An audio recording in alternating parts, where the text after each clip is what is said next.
I am. Okay, it's recording. Oh, are we recording? Yes. It finally got on.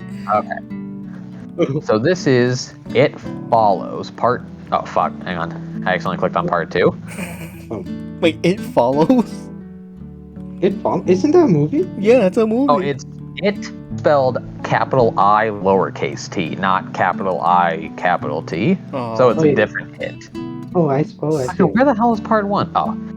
It sad. Follows Neckbeard Edition. I don't know what the fuck that's supposed to mean. Like, is this... See, that already clues me in that this might be a fake story, because it says Neckbeard Edition, which makes me think this might be like another story that just has a Neckbeard theme slapped onto it. Yeah. Yeah, it's a movie that we discussed earlier. It's just a naked Follows. fat guy. Yeah, It Follows, yeah. It's a naked Yeah. fat guy chasing you around.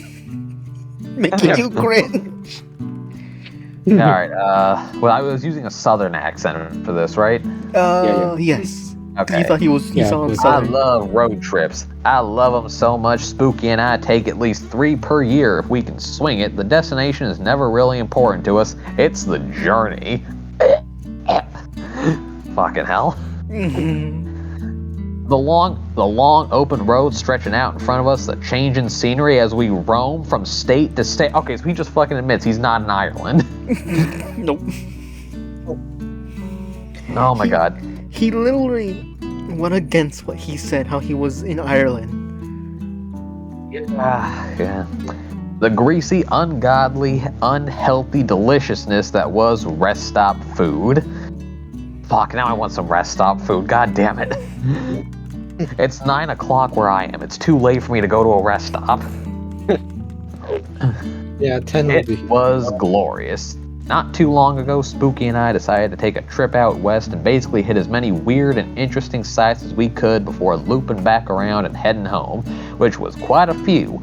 Awesome museums, restaurants, tourist attractions, haunted buildings, weird people, weirder people, and of course, awesome food. We like food.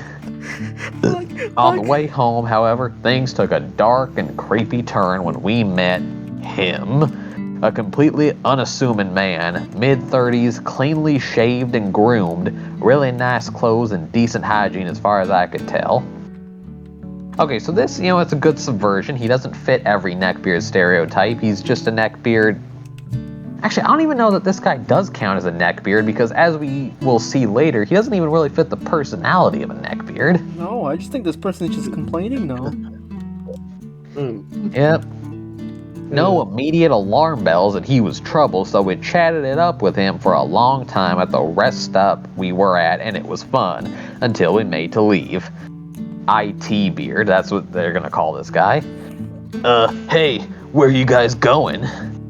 His voice seemed a little panicky, and his eyes began shifting towards the parking lot. Oh, we're about to head out, got a long road. You can't! Spooky and I stared at him, and then each other. I'm sorry, but I think I might have misheard you. Did you say we can't?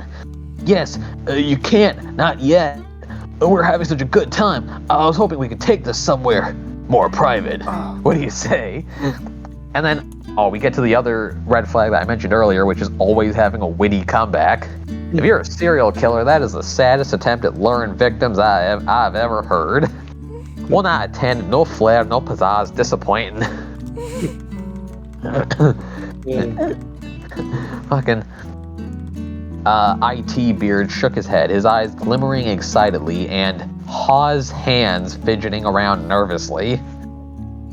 No, let me explain. I'm part of a community that hooks up with couples for pure ecstasy. Anything goes. You two are very attractive. I want to see you both in your absolute glory and to put my hands on you. Yeah, I'm gonna stop you there, you fucking psycho. Oh, he just... Like, this is not even like a neck... This is like a psycho attitude. Exactly. This is like... It's like, come to the woods That's with a me. hard... Yeah, like, what do you mean you don't want to come back to my house? I just want to show you my knife collection. Don't worry, you won't be filleted alive. No, you'll be dead by the time I fillet you. So what seasons do you guys anyway. like? Yeah, that's a hard pass, boyo. Maybe work on your seduction technique. It's kind of lacking. Are you turned on, babe? Drier than the Sahara? How about you? Limp as wet pasta. And on that note, I say we Scooby-Doo the fuck out of here. Fucking Spooky says, right behind you, Raggy. Oh my god.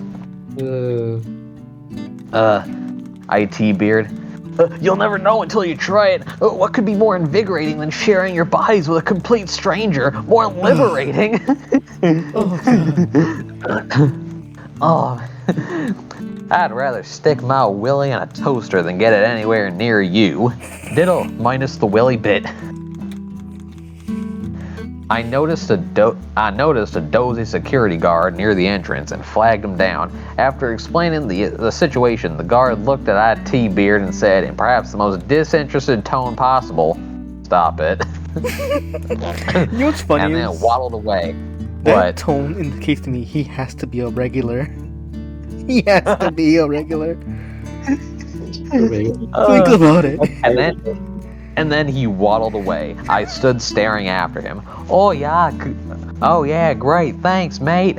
Good job. Wouldn't want you to strain yourself, fucking twat. Come on. Okay, so fucking shouting at a security guard, not a good idea. The man basically has the will to die. Yeah. I grabbed Spooky's hand and we made a beeline for my car, hopping in and locking the doors. IT Beard was hovering around the passenger side window, trying to shove a car through the crack. I revved up the engine and tore out of there, Spooky and I sufficiently disgusted and freaked out.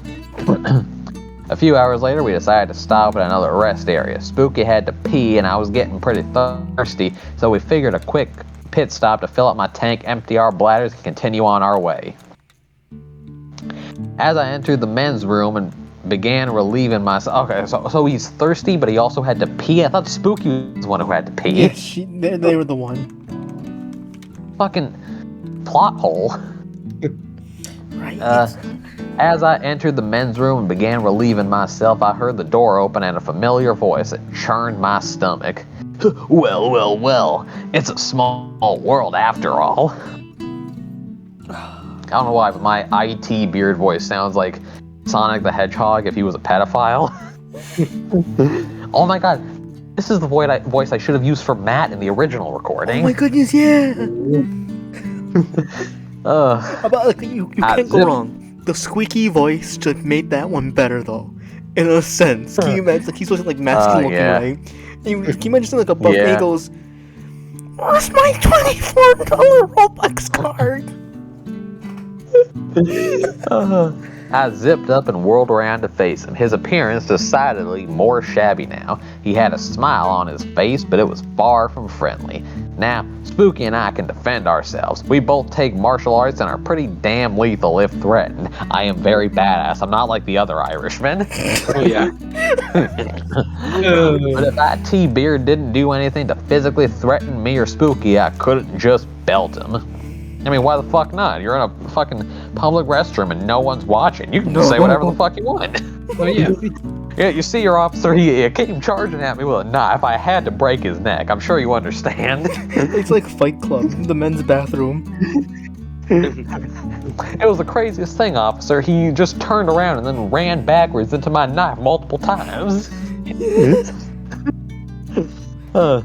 What in the monkey fuck are you doing here following us? This is a public rest stop. I have as much right to be here as you. Are you ready to take me up on my offer?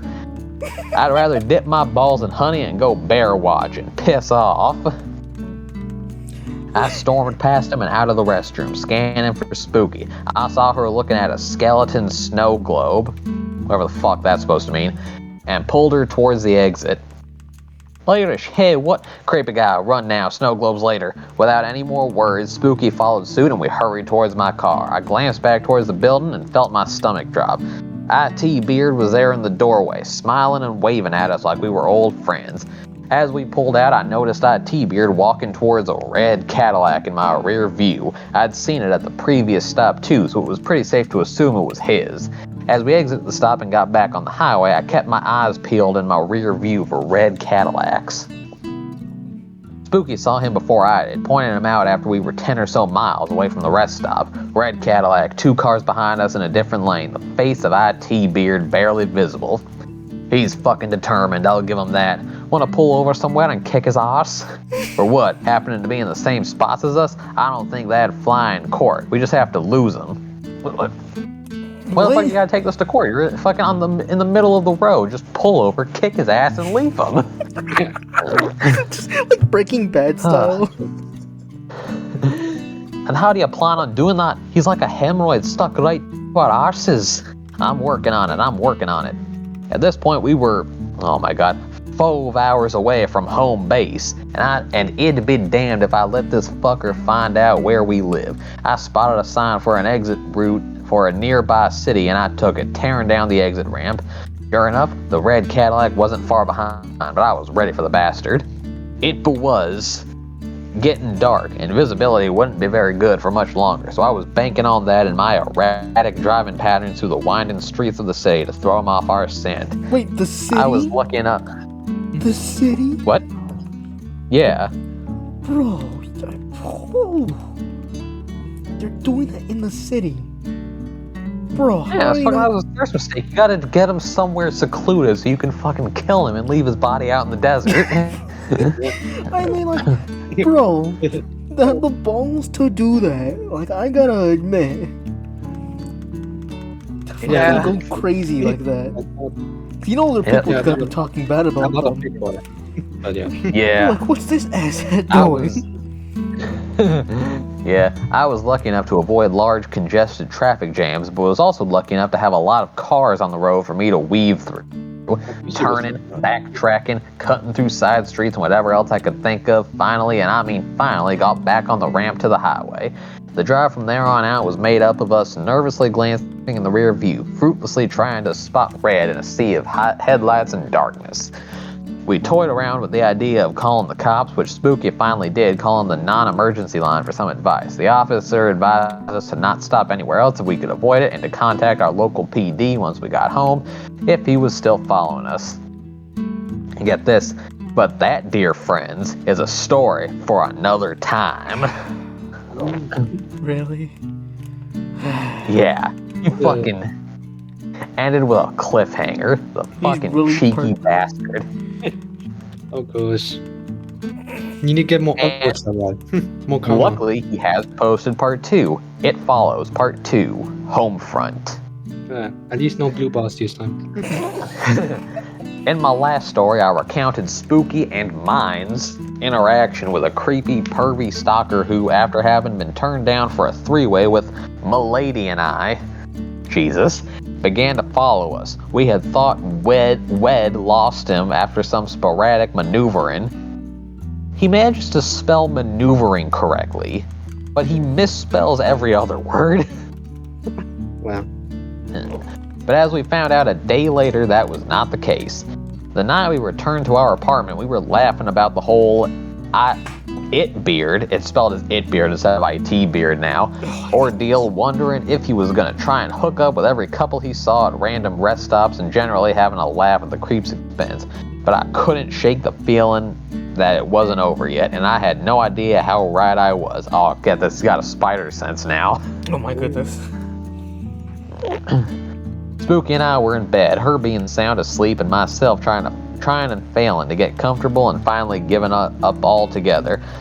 I decided to step out on my balcony and have myself a little drink. Our apartment is on the 4th floor of a 5-floor apartment building, and we had a stellar view of the parking lot from our little balcony. So there I was in my underthings, sipping a glass of whiskey and wistfully gazing into the semi-darkness of the lightly illuminated parking lot. Okay, so OP gets an underwear scene now. No. Under things. Interesting. Oh my god. And that's when I saw it. Red Cadillac. Parked opposite my vehicle, no sign of the driver in or around the car. My heart started pounding in my ears, and I quickly darted back into my home, slamming the sliding glass door behind me, causing Spooky to bolt awake. What's going on? she said groggily, her face a mixture of sleepiness and confusion. I didn't answer right away, rummaging in our closet for my gun. Spooky and I both own and carry handguns, but usually keep them at home since we live in a generally safe neighborhood and have only shot them at the shooting range. But I was scared at this point in time. I wanted insurance. I pulled my pistol from its case, loaded it, and racked the slide, but kept my finger away from the trigger and the safety on.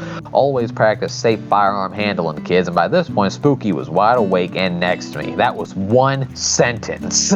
Yikes. That's so bloody wrong. Thank God there were commas this time. At least this guy knows how to use commas. What's wrong? What's with the gun? I know I can be a pain, but this red caddy in the lot next to my car, that can't be a coincidence. Spooky's eyes widened and she rushed over to the balcony to see for herself. After she was done car spotting, she came back to me, quickly throwing on pants and a shirt, and grabbing her gun as well. Also, Spooky gets an underwear scene too. What's the play? Do you want to go check it out and see if we're just being paranoid, or do you want to call the cops? I'm not leaving this apartment unless we're absolutely positive he's alone. Going out there guns blazing is a stupid idea, but what are the cops gonna do? Oh, I don't know, maybe arrest his dumb ass? Before I could say anything, the intercom to our apartment buzzed. Spooky and I darted to the kitchen where it was, and I answered. Hello? Silence. Hello? In a slightly louder voice. And then the voice came through. You ready for this? Ready, I am ready. Yep. Little pigs, let me come in. How did you find my apartment, you sick fuck? Not by the hair on your chinny chin. I'm calling the cops, so feel free to stick around. Then I'll huff, and I'll puff, and I'll cave your heads in. So now he is straight up fighting a horror movie villain. Oh yeah, the big bad wolf. Oh no. The intercom went dead and I was pretty pissed and shaken. Nobody threatens me or Spooky and gets away with it. So I did something very, very, very stupid. And if you're reading this, by God, do not do what I did. I went after him, selling my knickers, carrying my gun. I raced through the dark hall of my building to the elevator and then down to the ground floor. I'm just imagining the fucking hilarity of this guy like running through an apartment building in his underwear with a gun. There's some problems with that. You know what's funny is, think of it like this. He has it like holstered in like his like my back. God. Oh my. No, it's just like that fucking one scene from Tropic Thunder where Jack Black reaches into his Speedo in the front and pulls out a gun. Yeah. The apartment building had a 2-door security system. Outside door was left unlocked, but the inside door could only be opened if someone buzzed you in. And as I rounded the corner where the elevators were, I saw the dark silhouette of a man standing in the entryway. As I got closer, I saw the humorless smile of IT. His piercing eyes locked onto me. He was wearing gloves and carrying what looked like a hammer in one hand while fiddling with the door handle in the other. I raised my gun at him and shouted, "If you come anywhere near me, I'll blow the smile right off your face." My words didn't seem to register, nor did the fact I was pointing a gun at him. He merely stood staring, his eyes never wavering from me, the hammer held lazily at his side as he continued to try and force his way in. Coming to the conclusion that he was indeed carrying a hammer, IT Beard raised it and brought it down against the thick glass of the door again and again and again, not causing much damage but cracking it somewhat. My palms were sweating and my legs were trembling. I was so fucking scared. I stood frozen, a statue in the foyer of my building, hoping and praying someone else would hear and come and someone else would hear, spelled H-E-R-E, and come to my aid. Maybe strength in numbers would scare him off, I thought. Tentatively, I put my finger on the trigger and switched off the safety on my gun. I might have to shoot somebody tonight, I thought, bile rising in my throat, but I was also determined. There was no way in hell, as long as I was alive, that this bastard was getting to Spooky. Alright, so we got our big final showdown, right? You guys ready for this? Yeah. Oh yeah. Thankfully, I didn't have to shoot a man that night. Oh. Because the second I had left our apartment, Spooky had done the sensible thing and called the police. They arrived within minutes of her call. 4 or 5 patrol cars with lights and sirens blaring along with an ambulance. Man, way to blue ball us, man. I know, I just with the guy. Come on. Spoiler, the police don't even shoot this guy. At least have him go out guns blazing, fucking like Bonnie and Clyde. But no, he just gets arrested. What a fucking letdown. T-Beard was brought to the floor and cuffed, and I was relieved of my weapon and cuffed as well, just until the cops could determine what was going on. Seconds after they arrived, Spooky was downstairs holding me as I sat shaking on the floor, her whispering words of comfort to me as the police took statements from us and a few other curious residents who had come to see what the commotion was. Alright, so now we've got this dissonance between I'm a well-built gent from years of boxing, I'm tall and muscular, and my girlfriend had to whisper words of comfort to me. I was a shivering mess on the floor. I'm just a scared little boy. Ooh woo.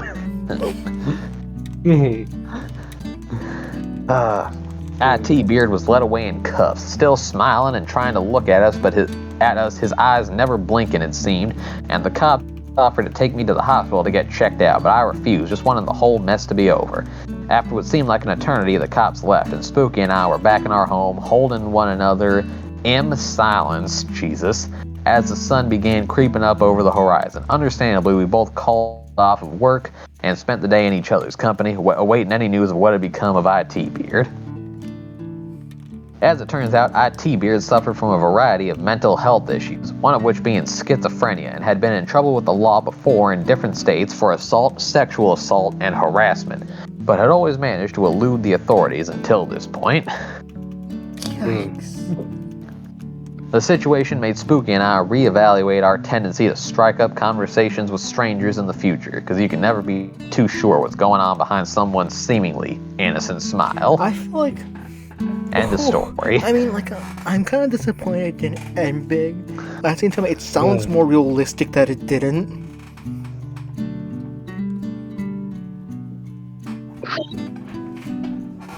Oy. Right. That... Oh, fuck. Got a hair in my mouth. That's what leads me to believe that maybe this story is actually real, because it does sound like something that could happen, especially with the ending. Oh no! Here's the thing. Although the witty comebacks definitely make it a little suspect. Yeah. Oh my god. Yeah, definitely. Yeah. Yeah, like, I can only imagine the guy was like, wait, I'm part of a community that has threesomes with married couples, and the guy was like trying to come up with a witty comeback, and then later in the shower that night he was like, fuck, limp is wet pasta, why didn't I say that? Can you imagine like the disappointment of like how you couldn't like create a comeback? Yeah. Especially during one of those things.